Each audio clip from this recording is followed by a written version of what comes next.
Okey, sambungan daripada yang tadi. So, yang ni kita akan guna WHO dan juga CDC. Mereka menggunakan percentile untuk interpretation of anthropometry assessment. So, kalau menggunakan WHO, antara 2 hingga 98 percentile normal. Tapi kalau jatuh bawah 2 ataupun lebih daripada 98 percentile, dia jadi tak normal. Kalau bawah 2 percentile, maksud dia undernutrition.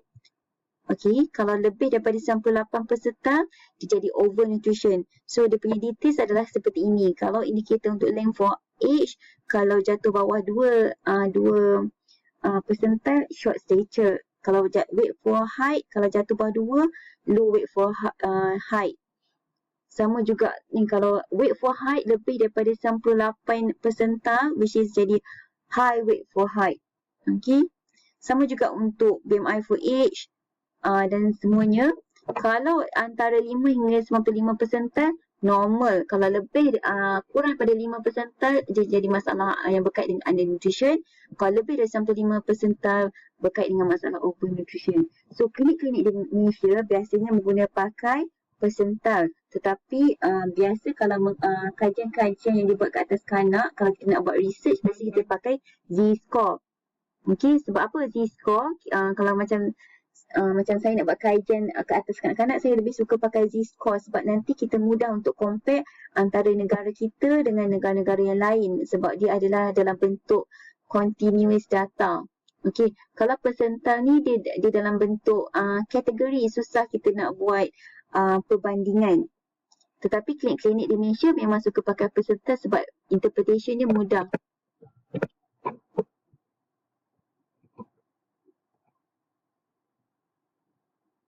So, yang kategori yang kajian Luqman tadi, so dia jatuh bawah 25 percentile. So, 25 percentile tu masih tak antara ni tadi.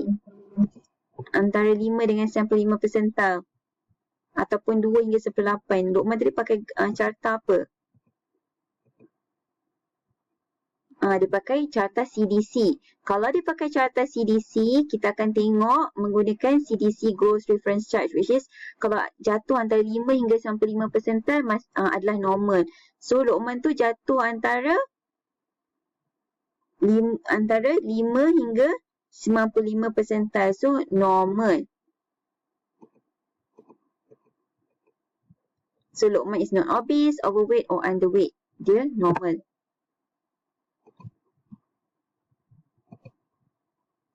Okay, now kita masuk kepada interpreting growth indicators. So, ini adalah beberapa 3 views of marasmus. Photo 1 show the front and back of the same child. The child has severe wasting. Okay, inilah wasting berlaku disebabkan oleh kesusutan berat badan yang melampau. Okay, wasting tadi kita ukur pakai apa kelas? Weight for age, kan? Ataupun weight for height.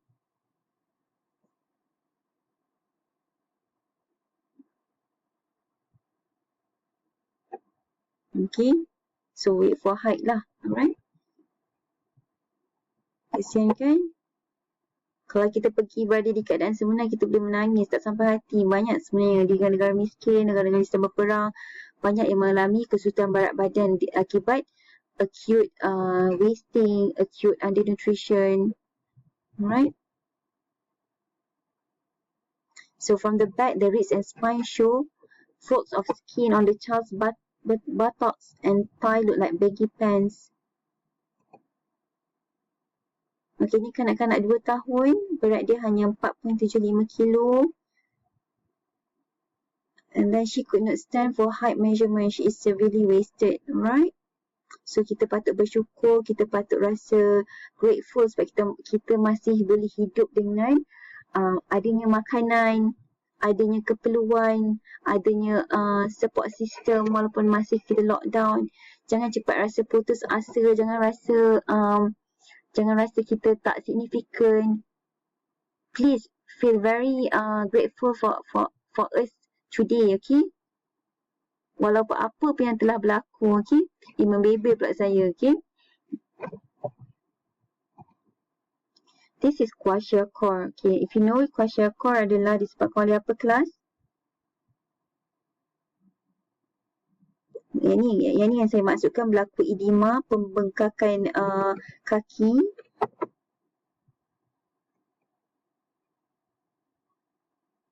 This one has curly patches on hands and thighs. Ni adalah tanda-tanda kwashiorkor. Marasmic kwashiorkor, edema of both feet, edema of both feet. Okay, ni. Okay, ni nampak macam comel tapi dia obese. Alright. Stunted girl.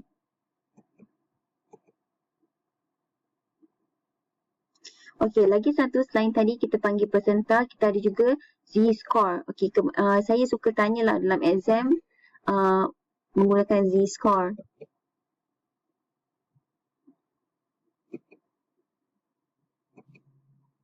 Okey, this is the interpretation for Z-scores. Okey, kalau height for age, kalau jatuh antara 2 hingga -1 masih normal. Kalau jatuh bawah -1 masih normal untuk height for age. Dan juga weight for age, weight for height, BMI for age. Semua masih normal. Okey. Kalau jatuh pada kosong ni maksudnya normal sangat. Kalau weight for age ni jatuh above 1, okey, dia ada risiko untuk C note 2. Tak ada pula note 2.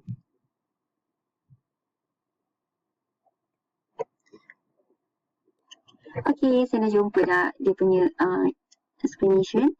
So, kita tengok one by one. Kalau kita dah buat plot, kita dapati plot tersebut jatuh antara 2 hingga -1 untuk height for age, maksudnya dalam kategori normal.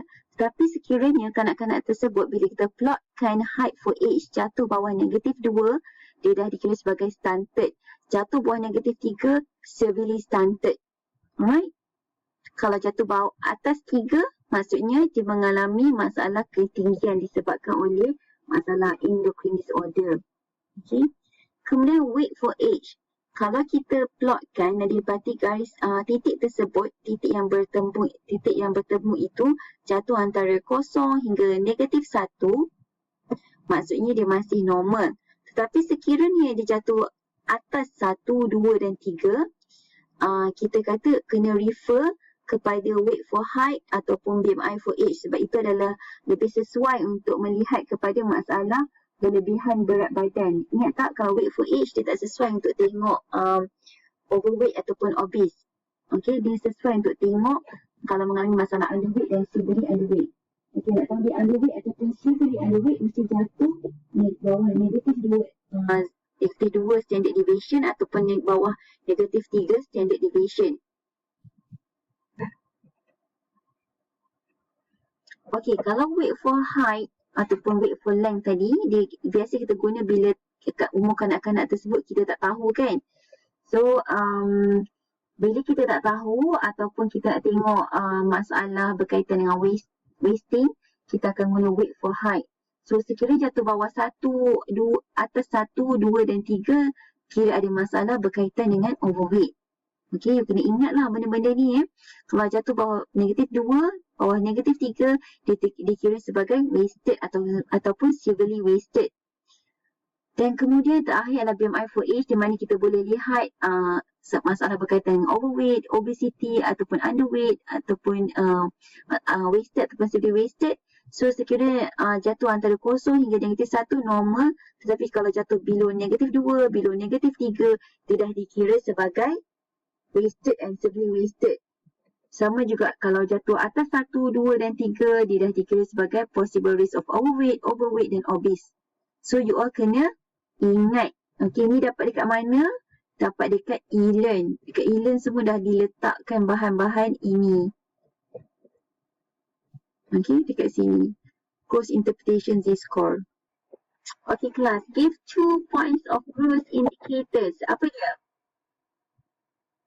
Ya, betul. Which is Z-score ataupun percentile.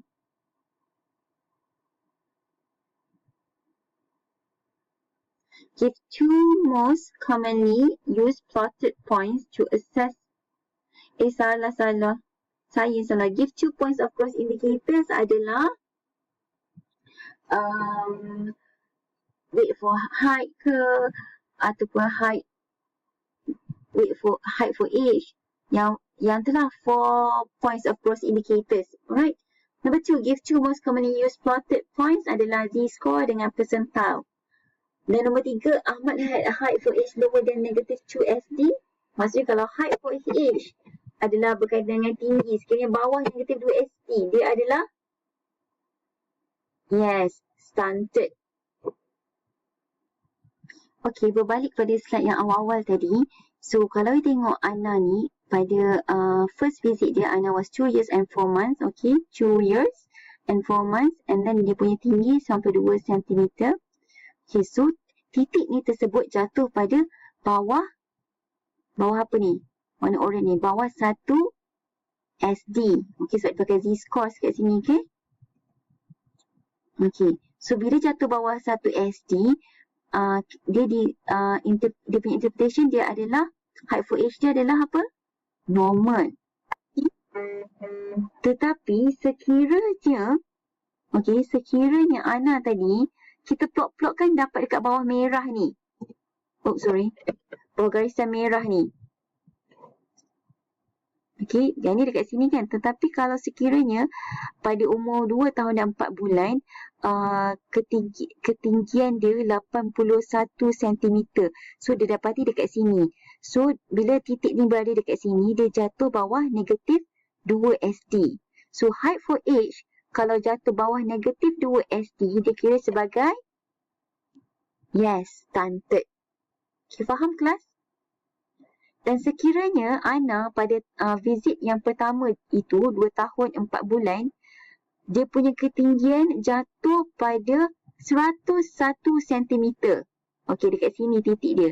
So, bila berada dekat titik dekat sini, dia berada pada garisan atas garisan hitam ni. Maksud atas garisan 3 SD.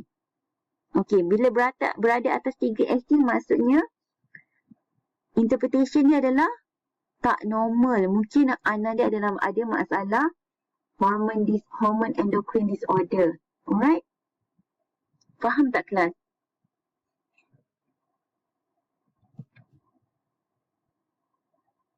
Sama juga untuk weight for age.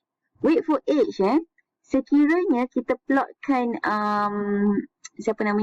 Amal pada umur dia 9 bulan dekat sini. 9 bulan, kalau tengok kat sini 9 bulan.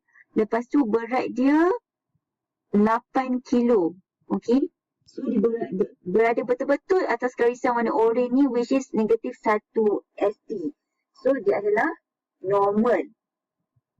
Kemudian pada 1 tahun 6 bulan, diplotkan juga, dia jatuh pada bawah negatif 1 SD.